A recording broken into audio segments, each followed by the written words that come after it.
अस्सलाम वालेकुम जी welcome to the technologist channel.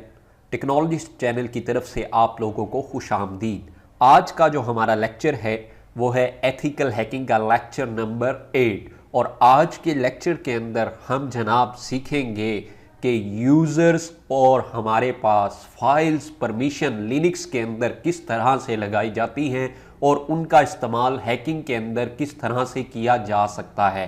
तो चलिए स्टार्ट करते हैं आज का हमारा लेक्चर। जी यूज़र्स, तो हमने लास्ट लेक्चर के अंदर लिनक्स की बेसिक कमांड्स के बारे में बात की थी कि लिनक्स की बेसिक कमांड्स हमारे पास जो हैं वो कितनी किस्म की हैं, और इसके अलावा हमने लिनक्स की जो हमारे पास फाइल सिस्टम लिनक्स में यूज़ होता है उसकी बात की थी। उम्मीद है आप लोगों को वो समझ आ गया होगा और आपने उसकी प्रैक्टिस भी की होगी। आज के लेक्चर के अंदर हमने यूज़र्स और उससे रिलेटेड परमिशंस के बारे में जानना है। तो लास्ट लेक्चर के अंदर मैंने आपको एक कमांड बताई थी। स्टार्ट करते हैं जी। लास्ट लेक्चर के अंदर हमने कमांड जो थी वो ls-la ये कमांड लिस्ट को शो करने के लिए हमने देखी थी कि लिस्ट की हमारे पास एक कमांड है और उसकी फर्दर हमने -la यानी कि लॉन्ग और a फॉर ऑल डिटेल के लिए हम यूज़ कर रहे हैं लॉन्ग और ऑल डिटेल, यानी कि हमें लिस्ट भी चाहिए और इसके अलावा उसकी सारी की सारी लिस्ट की जिस भी लोकेशन के ऊपर हम इस वक्त मौजूद हैं। तो लोकेशन हमें किस तरह से किस कमांड के ज़रिए पता लगती थी? pwd की कमांड के ज़रिए। तो pwd की कमांड हमें बता देती थी कि इस वक्त हमारी जो वर्किंग डायरेक्टरी है उसका पाथ हमारे पास क्या है। तो इसे मैं दोबारा से क्लियर किए देता हूँ। ls-la जैसे ही आप टाइप करेंगे तो आपके सामने ये फर्दर डिटेल यहाँ पे शो हो रही है। ये यहाँ पे देखें आपके पास कुछ यहाँ पे ये ब्लू कलर के अंदर है और कुछ चीज़ें यहाँ पे ग्रीन कलर के अंदर हैं। ब्लू कलर की चीज़ों का क्या मतलब है? ब्लू कलर की चीज़ों का मतलब ये है कि ये एक डायरेक्टरी है, और आपके पास जो ग्रीन में आ रही हैं ये हमारे पास क्या शो कर रही हैं कि ये हमारे पास एक फाइल्स हैं। अगर आपको मज़ीद कलर्स से पता नहीं लग रहा तो आपने यहाँ पे आ जाना है। ये स्टार्ट के अंदर देखें, एक ये आपके पास एक ये जम्बलिंग किस्म के कुछ वर्ड्स दिए गए हैं। यहाँ पे स्टार्ट में देखें डी है। जब आपके स्टार्ट में पहला यहाँ पे जो आपके पास करैक्टर है वो डी आएगा, उसका मतलब है कि दिस इज द डायरेक्टरी। ये यहाँ पे आपके पास डी जो है डायरेक्टरी को रिप्रेजेंट कर रहा है। आगे यहाँ पे RWX क्या चीज़ है अभी हम देखते हैं इसको भी। इसके अलावा जब आपके पास स्टार्ट के अंदर डैश आ रहा होगा तो ये आपका शो कर रहा होगा कि ये एक फाइल है। .bash के नाम की एक ये हमारे पास क्या है, ये फाइल है। अगर स्टार्ट के अंदर आपके पास क्या आ रहा है, एक डैश आ रहा है, एक हाइफन का सिंबल आ रहा है, तो हमारे पास ये शो कर रहा है कि वो हमारे पास क्या है, एक फाइल है। जबकि डी शो कर रहा है कि वो एक डायरेक्टरी है। अब आगे ये जो जम्बलिंग वर्ड दिए गए हैं RWX और फिर R फिर dash X R dash X, इसका क्या मतलब है और ये यहाँ पे क्या शो कर रहा है? तो चलिए समझते हैं। हमारे पास ये जो RWX फर्स्ट पोर्शन में RWX दिया गया है, इसका मतलब है read, R for read, W for right, X for execute. इसी तरह से दूसरे ब्लॉक के अंदर भी यहाँ पे ये 3 ब्लॉक होंगे, यानी कि 3 ब्लॉक यहाँ पे आप देखेंगे। RWX फिर दिया गया R-X यानी कि W मिसिंग है, फिर आगे R-X फिर W मिसिंग है। R फॉर मैंने जैसे आपको बताया रीड के लिए हम यूज करते हैं, रीड के लिए हम क्या यूज कर रहे हैं R, राइट के लिए क्या यूज कर रहे हैं जी हम W।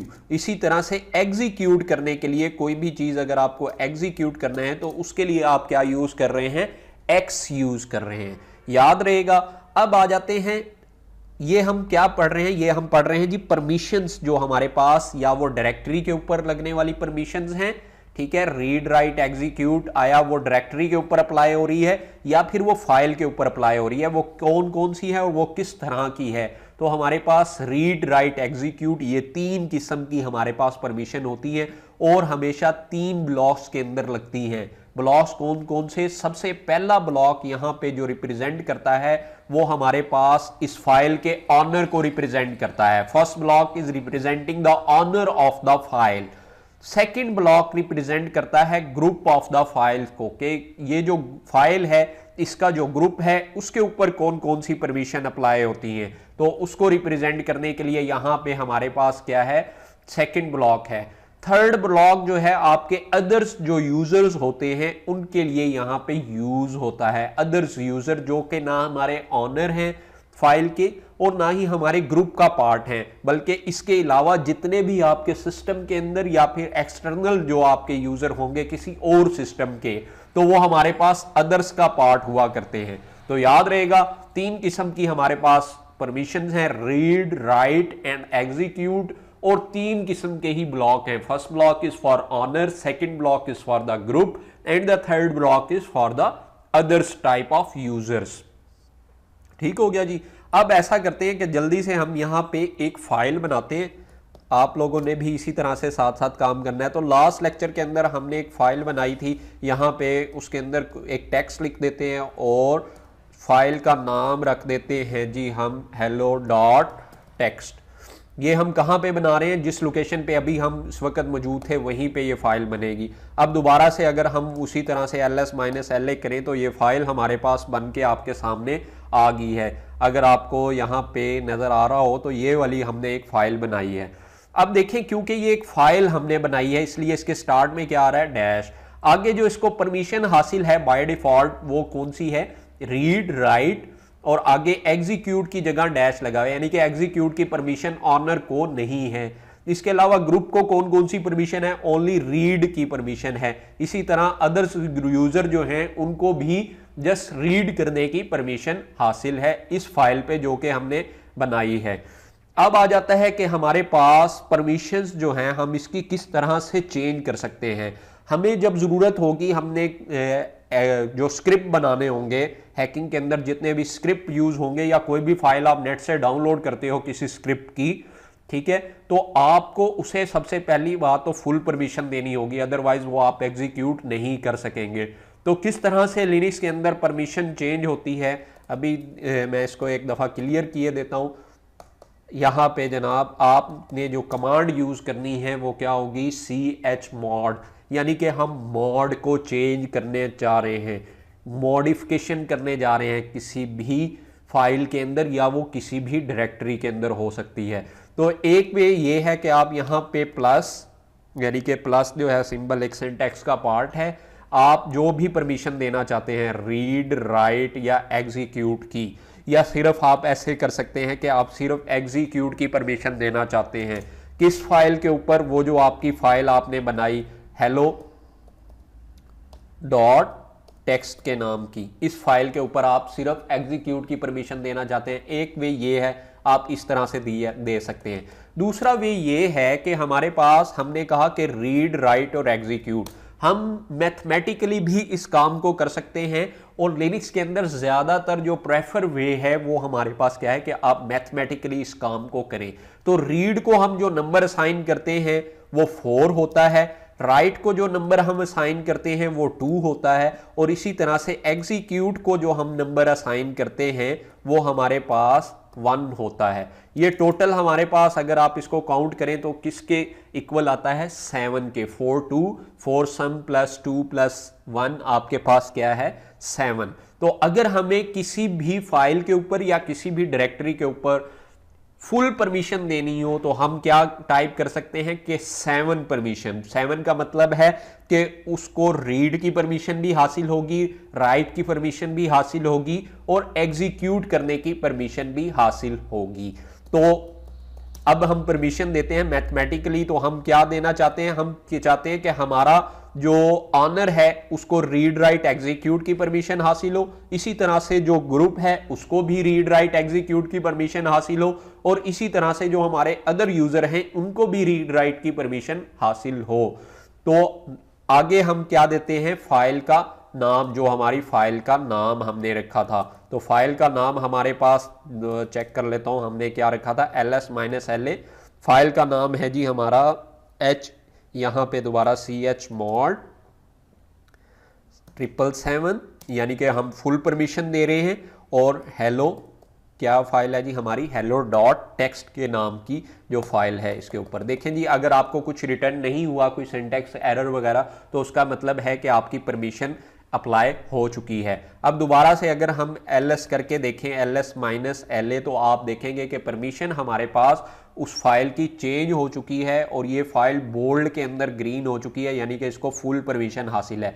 ये देखें, यानी कि रीड राइट एग्जीक्यूट, ऑनर जो है वो रीड राइट एग्जीक्यूट कर सकता है यानी कि 7, ग्रुप जो है वो भी रीड राइट एग्जीक्यूट कर सकता है यानी कि 7, और इसी तरह से जो अदर्स हैं वो भी रीड राइट एग्जीक्यूट कर सकते हैं यानी कि 7।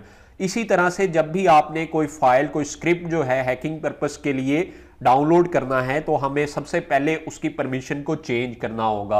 अगर बाय डिफॉल्ट उसकी परमिशंस नहीं अप्लाई हुई तो आपने सबसे पहले उसकी परमिशंस आपको समझ आनी चाहिए कि आपने उसको एग्जीक्यूट करने के लिए आपको फुल परमिशन देनी होगी। आइदर आप उसके लिए सिंबॉलिकली वे यूज कर सकते हैं या फिर मैथमेटिकली उसको दे सकते हैं। ठीक हो गया जी, ये तो थी परमिशंस। अब आ जाते हैं जी हमारे पास लिनक्स के अंदर जो यूजर्स हैं वो किस तरह से काम करते हैं। तो लिनक्स के अंदर कोई भी जो नया यूजर बनाने के लिए हमारे पास आपको कमांड टाइप करनी होगी ऐड यूजर की। ठीक है, ऐड यूजर, आगे आप उस यूजर को, जिसका आप यूजर जो बनाना चाहते हैं उसका आप नाम देंगे जी। तो हम जनाब एक यूजर बना देते हैं अली के नाम से। तो जैसे ही आप एंटर करेंगे तो आपसे पासवर्ड पूछेगा। देखें, याद रखें, लिनक्स के अंदर कोई भी यूजर विदाउट पासवर्ड जो है वो लॉगिन नहीं हो सकता। ठीक है, तो आपने क्या करना है, इसका पासवर्ड जो भी आप स्ट्रॉन्ग सा पासवर्ड जो है वो अप्लाई करना चाहते हैं इसके ऊपर, वो पासवर्ड आपने यहां पे लिखना है। By default enter enter enter आप करते रहें और ये आपका जनाब अप्लाई हो गया, यानी कि हमारा जो यूज़र है अली वो इस वक्त बन चुका है। अब हमें कैसे पता लगा कि अली जो यूज़र है हमारा वो बन चुका है? हमें अगर इसकी सेटिंग्स की फाइल देखनी है, यानी कि अली से रिलेटेड जो हमारे पास लिनक्स के अंदर जो फाइल होती है वो कौन सी है, तो उसके लिए आप कहाँ पे जाएंगे, ETC की डायरेक्टरी में जो हमारा पार्ट है फाइल सिस्टम का। लास्ट लेक्चर में जो फाइल सिस्टम हमने नेविगेट करना देखा था, तो ETC में हमने कहा था कि ETC जो डायरेक्टरी है यहाँ पे तमाम की तमाम कॉन्फ़िगरेशंस की जितनी भी स्क्रिप्ट कॉन्फ़िगरेशन से रिलेटेड जितनी भी फाइल्स हैं, जितनी भी डायरेक्टरीज हैं, वो सारी की सारी ETC की डायरेक्टरी के अंदर आपको मिलेंगी। तो यहाँ पे एक फाइल है जी जिसका नाम है पासवर्ड के नाम से ETC डायरेक्टरी के अंदर। हम डायरेक्टली वहाँ पे जा नहीं रहे, आप CD करके ETC के अंदर जा भी सकते हैं। तो कैट ETC पासवर्ड की फाइल हम ओपन कर लेते हैं और यहाँ पे लास्ट के अंदर अगर आपको नजर आ रहा हो तो ये अली जो है आपका यूजर यहाँ पे बन चुका है और इसकी बाय डिफॉल्ट जो डायरेक्टरी है वो हमारे पास क्या है, होम डायरेक्टरी के नाम से। तो इसी तरह से हमारे पास इसका जो हमारे पास पासवर्ड है उसकी जो फाइल है हमारे पास वो भी ETC डायरेक्टरी के अंदर ही मौजूद है, लेकिन उसका जो नाम है हमारे पास वो क्या है, शैडो की फाइल है जी। यहाँ पे लास्ट पे आपको नजर आ रहा होगा कि अली और अली से रिलेटेड ये यहाँ पे एक बहुत लंबी सी आपको स्ट्रिंग नजर आ रही होगी। This is the hash of the password of the Ali. ये हैश फाइल है, ये हैश पासवर्ड की जो फाइल है जो हम आगे जाके इसको क्रैक करना भी सीखेंगे कि हैश कैट टूल है लिनक्स के अंदर मौजूद, काली लिनक्स के अंदर एक बिल्ट इन टूल मौजूद है हैश कैट के नाम से। उसके अंदर इसकी हैशेस को हम डिक्रिप्ट करके जो पासवर्ड हमने अप्लाई किया था उसको हम प्लेन टेक्स्ट के अंदर हासिल भी कर सकते हैं। तो इसी तरह से आप डिफरेंट जो पासवर्ड क्रैकिंग जब हम पढ़ेंगे तो पासवर्ड क्रैकिंग के अंदर हम इसको यूज़ भी करेंगे कि किस तरह से पासवर्ड को क्रैक किया जा सकता है। तो यहाँ पे ये हैश फाइल जो है वो यहाँ पे आपको नज़र आ रही होगी और उससे हैशेस, उसके जो हैशेस हैं वो हमारे पास हैं। तो ये हमारे पास कहाँ पे है, शैडो की फाइल के अंदर पासवर्ड स्टोर होते हैं, और जबकि हमारे पास पासवर्ड के नाम की जो फाइल है ETC के अंदर, ये उल्ट है, थोड़ा सा आपने याद रखना है इसे। तो वहाँ पे हमारे पास क्या स्टोर है जी, उसके यूज़र से रिलेटेड जो उसकी नेमिंग पॉलिसी है और उससे रिलेटेड जो हमारे पास होम डायरेक्टरी है यूज़र की वो मौजूद है। अब हम चलते हैं, हम लॉगिन करके देखते हैं कि हमारा जो यूज़र हमने बनाया था वो लॉगिन भी हो पाता है। लॉगिन करने के लिए जो कमांड आप यूज़ करेंगे वो होगी जी आपकी SU। लॉगिन करने के लिए जो कमांड आप यूज़ करेंगे वो हम क्या यूज़ करेंगे, SU, स्विच यूजर अली। ठीक है, तो जैसे ही आपने स्विच यूजर स्पेस अली कहा तो हमारे पास देखें यहां पे डॉलर साइन आ चुका है। हैश साइन जो है रिप्रेजेंट करता है रूट को, जबकि डॉलर साइन रिप्रेजेंट करता है कि ये रूट यूजर नहीं है बल्कि कोई और यूजर है।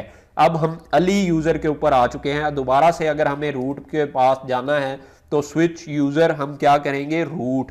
तो अब हमसे रूट का पासवर्ड मांगेगा क्योंकि अली जो है वो जाना चाहता है, रूट को लॉगिन करना चाहता है, जबकि रूट को अली को लॉगिन करने के लिए अली का पासवर्ड नहीं देना क्योंकि रूट ने ही अली को बनाया है।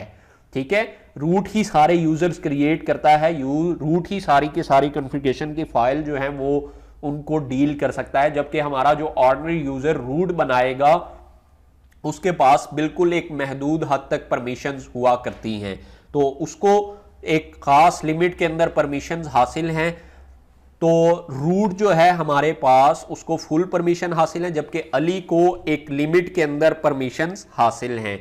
तो इसके अगर मैं आपको दोबारा से अली को लॉगिन करके दिखाऊं, ये दोबारा अली आ गया, और अली अगर चेंज करना चाहता है रूट का पासवर्ड, अगर अली चेंज करना है, देखते हैं क्या परमिशन है। ये देखें अभी वो कह रहा है कि you may not view or modify the password information for the root, यानी कि अली जो है वो रूट का पासवर्ड जो है वो चेंज नहीं कर सकता, because Ali is the standard user. ये एक नॉर्मल हमारे पास यूजर है जिसको क्रिएट किया हमारे रूट यूजर ने।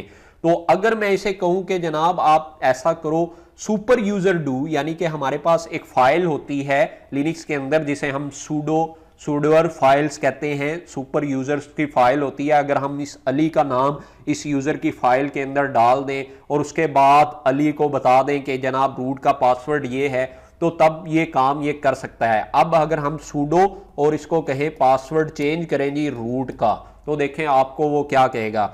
वो कहता है कि we trust you have received the usual lecture from the local system administrator, यानी कि सिस्टम एडमिनिस्ट्रेटर ने आपको कोई लेक्चर वगैरह दिया है कि आप एक खास परमिशंस यूज कर रहे हैं जो आपको उसने बड़े सेलेक्टिवली आप पे ट्रस्ट करके आपको रूट का पासवर्ड बताया है। It usually boil down to these 3 things. अगर आपने इसका बिला जनाब गैर जरूरी इस्तेमाल किया तो इससे क्या क्या हो सकता है। वो कहता है respect the privacy of the other, इससे प्राइवेसी जो है वो आपकी डिस्टर्ब हो सकती है, इसलिए आपने रिस्पेक्ट करनी है दूसरों की प्राइवेसी की।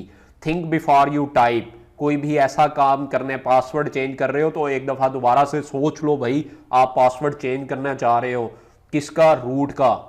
With great power comes great responsibility, जब आपके पास पावर्स आ जाती हैं तो आपकी रिस्पॉन्सिबिलिटी भी बढ़ जाती है। जब आपको कोई ओहदा मिल जाता है, जब आपको कोई भी डेजिग्नेशन किसी की तरफ से मिल जाता है, तो उसका ये मतलब नहीं है कि आपने उन पावर्स का इस्तेमाल जो है वो जनाब कोई भी काम करने के लिए उसका बिला ज़रूरी इस्तेमाल करते रहना है। तो आपने रिस्पॉन्सिबिलिटी के साथ जो भी पावर्स आपको मिली हैं उसका इस्तेमाल करना है। एक दफ़ा वो वार्न कर रहा है, तो हमें क्योंकि चेंज नहीं करना, तो मैंने जस्ट आपको ये दिखाना था। तो अगर हम इसको यहाँ पे चेंज करने चले, मैं आपको एक दफ़ा सेम वही पासवर्ड, तो वो कह रहा है कि Ali is not in the sudoers file, the incident will be reported. Password तो चेंज हो गया लेकिन सुडोर की फाइल्स के अंदर मैंने जैसे आपको बताया कि सुडोर की फाइल होती है जिसके अंदर सारे सुपर यूज़र जिनको आप ट्रस्ट करके इस फाइल के अंदर जब तक नहीं डालेंगे तब तक आप इसके ट्रस्टी नहीं बनते। ठीक है, तो ये इंसिडेंट वो कहता है मैंने रिपोर्ट कर लिया है। अब ये लॉग फाइल के अंदर रूट जब इसको चेक करेगा तो उसको बताएगा कि अली ने आपका जो पासवर्ड है वो चेंज किया था। इस वक्त हमारा रूट का पासवर्ड चेंज हो चुका है। तो दोबारा हम रूट पे चलते हैं जी। तो रूट पे जाने के लिए रूट का पासवर्ड जो हमने न्यू टाइप किया था और हम दोबारा से रूट डायरेक्टरी के अंदर मौजूद हैं। तो इस जो आज का हमारा लेक्चर था इसमें हमने क्या सीखा। आज के लेक्चर के अंदर हमने जाना कि यूज़र किस तरह से बनते हैं और किसी भी किस्म की जो हमारे पास फाइल्स होती हैं या डायरेक्टरीज होती हैं उसके ऊपर परमिशन से क्या मुराद है, जिसमें हमने रीड राइट एग्जीक्यूट को देखा और हमारे पास फाइल का ऑनर, ग्रुप ऑनर और इसी तरह से अदर्स जो हमारे पास होती हैं परमिशन वो किस तरह से अप्लाई होती हैं और किसी भी फाइल की परमिशंस को आपने चेंज करना हो तो वो किस तरह से की जा सकती है। नेक्स्ट लेक्चर के अंदर इंशाल्लाह हम जनाब बात करेंगे नेटवर्क्स की हमारे पास लिनक्स के अंदर कौन कौन सी कमांड है, और फर्दर हम प्रोसीड करेंगे स्क्रिप्टिंग की तरफ। आहिस्ता आहिस्ता हम किसकी तरफ जा रहे हैं लिनक्स के अंदर, हम स्क्रिप्ट को देखेंगे कि किस तरह से हम अपना स्क्रिप्ट जो है वो बना सकते हैं। नेक्स्ट लेक्चर के अंदर इंशाल्लाह आप लोगों से मुलाकात होगी। जब तक के लिए अपना और अपना चाहने वालों का ख्याल रखिएगा। अल्लाह हाफिज़।